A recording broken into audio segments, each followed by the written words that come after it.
Search करिए लोगिन Ghraib पर या मतलब गूगल में बता दी। अरे गुजरले नजरी से जोपुर के गुजरिया। तो भाई लोग तो हनी के हमें एगो जादू देखावे वाला बानी, तो सब आदमी तैयार बारा लोगिन जादू देखेला, तो देखो लोगिन है जादू। तो क्या हाल बा भाई लोग, स्वागत बा सबको के हमार नया ब्लॉग वीडियो में। तो भाई लोग आज हम आयल बानी घूमे सलोमा ब्रिज, कोलालमपुर सलोमा ब्रिज। तो सोचनी हुए कि तोनियों के घुमा उमा दिन देखा दिन केंगा बा यहाँ के नज़ारा सब। असली मजा मलेशिया के एतहीं से देखे में बाटे। तो तोनियों के देखावा तनी वीडियो के लास्ट तक देखियो लोगिन, बहुत मजा आवेला बा।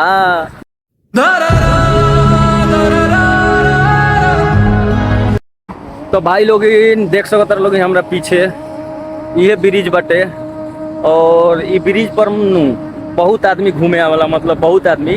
अभी तनका घाम बा वैसे अभी आदमी उतना नहीं खे लौकत। और जो ब्रिज बाटे ना, ये ब्रिज पूरा रात में बरेला, और एक पछाड़ी जो KLCC टावर लौकता वो टावर भी बरेला। तो रात के ना व्यू और ज्यादा सुंदर होकेला, दिन से ज्यादा सुंदर।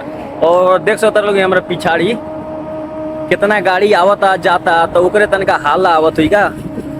और तो के हम दिखा सकतनी पीछे इस साइड के व्यू देखो लोगिन, मतलब न यहाँ से ना पूरा साइड में मतलब बिल्डिंग बा, बहुत बड़का बड़का बिल्डिंग बा, जैसे देख सकता लोग।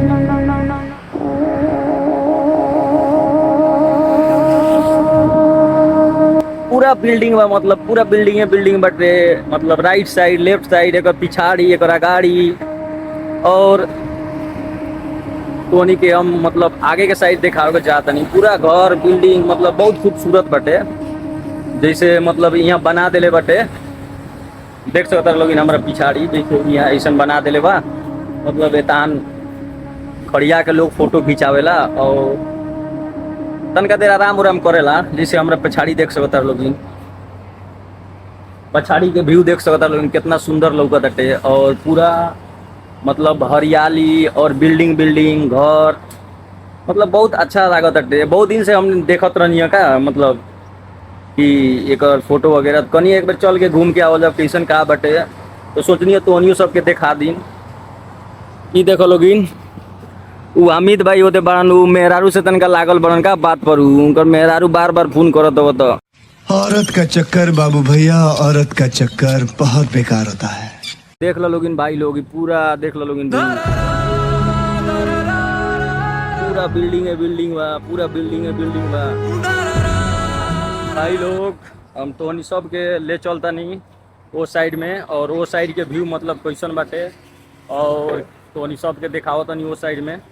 तो जितना भी मतलब भाई लोग बाटे वीडियो के लास्ट तक में देखिए लोग, इनका से बहुत अच्छा व्यू हम दिखावे वाला बनी, और वो साइड से भी दिखावे वाला बनी। क्या माल है यार, जितना भी व्यू बाटे सब देखो लोग, सब इंजॉय करो लोग, कोनो रोक टोक ना बाटे, मतलब हम बानी ना सब दिखावे वाला बानी। और भाई आगे के व्यू देखा देता तो के ही देखो लोगिन कितना मतलब भाई डेंजर और सुंदर व्यू लौकता, डेंजर ना कहे मतलब सुंदर लौकता। और जितना अभी मतलब देखे में सुंदर लौकता नु, वो से ज्यादा अभी रात में लौकी। देखिए लोगिन अभी रात में एक दोबारा तिबारा मतलब सुंदर लौकी रात में, ये तो अभी कुछो नहीं के देखे में।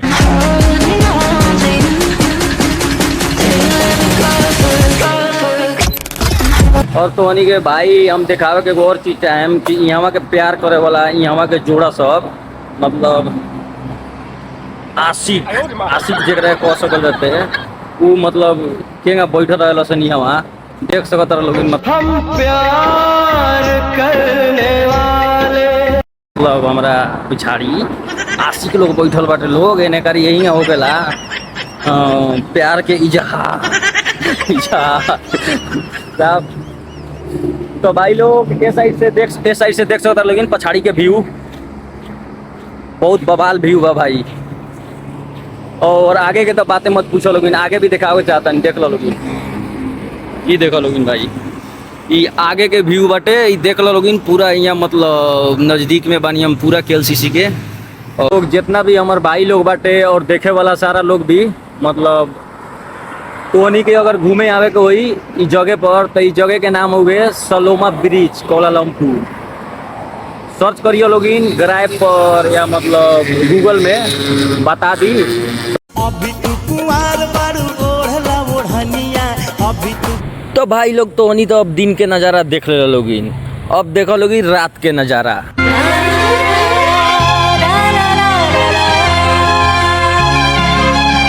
तो भाई लोग तो नहीं देख सकता लोगिन कि दिन में ही पूरा खाली लौके देख सकता लोगिन, देखता लोगिन केंगा पूरा पूरा ई लौकत जितना हुआ से यहाँ तक ले सारा खाली बाटे।